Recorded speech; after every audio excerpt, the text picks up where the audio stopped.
Pour le bien-être des serpents, nous allons faire une React à chaud 2. Zootopie 2. On retrouve tout ce qu'on avait aimé du premier volet, pas de grandes surprises. En revanche, c'est un film qui est efficace, qui porte de très beaux messages, ça c'est important, qui est pas toujours très régulier, notamment dans ses blagues. Il y a des choses qui sont très drôles, des choses un peu moins drôles, c'est dommage, mais ça fonctionne. Alors, voilà. on peut demander l'avis de ta nièce? Ah, si elle veut parler?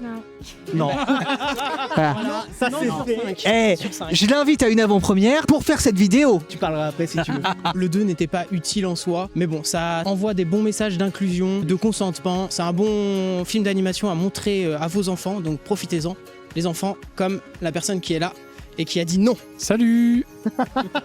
Le duo fonctionne plutôt bien, ça parle de santé mentale un petit peu, étonnant pour un Disney j'ai envie de dire, mais est-ce que ça révolutionne quelque chose? Finalement pas tant non plus. Allez le voir quand même, ça vaut le coup. Le film est obligé de reprendre tous les personnages du premier pour les faire jouer quoi 3-4 secondes hein, pour alourdir le scénario. Je trouve que ça va un peu n'importe où, c'est un peu dommage. C'est un film sympathique, sans grands éclats. Techniquement, c'est super. Les messages sont très beaux et c'est nécessaire, surtout en ce moment. Donc allez voir le film juste pour ça. Mais alors par contre, le récit, c'est très brouillon, ça part dans tous les sens, c'est très chaotique. Je trouve qu'il y a des personnages qui ne servent pas à grand chose. Il y a des vrais problèmes d'écriture, il y a des vrais problèmes du coup de rythme. Je trouve qu'il y a des gros essoufflements, mais ça fonctionne. Le pari dans son ensemble est plutôt rempli. Est-ce que ça aurait pu être mieux? Oui. Et en même temps, sur une suite qui n'avait pas beaucoup d'utilité, je m'attendais pas à grand chose et je reste plutôt agréablement surpris. Moi personnellement c'est peut-être une vision un peu différente de vous parce que vu que j'ai 3 monstres chez moi et qu'on a regardé du coup 56 fois le premier que j'aime beaucoup, et celui-ci j'ai aimé, mais il y a des lenteurs terribles moi je trouve dans le film. Il y a des moments où on est à fond dedans, d'un seul coup ça s'arrête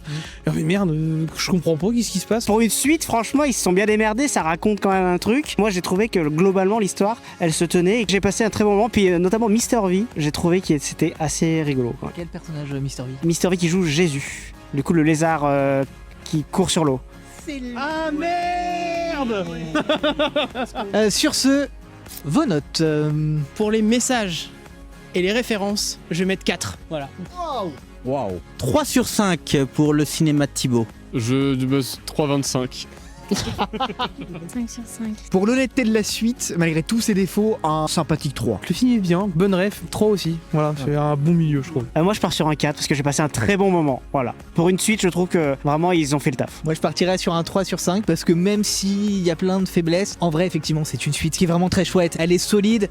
En termes de suite Disney, on a vu des choses mais bien pire. Ah ouais vraiment. Et là c'est Sans patoche. voilà, c'est plaisant et vraiment les valeurs elles sont fondamentales en cette période de 2025. Et comme dirait Magaloche, Abonnez-vous.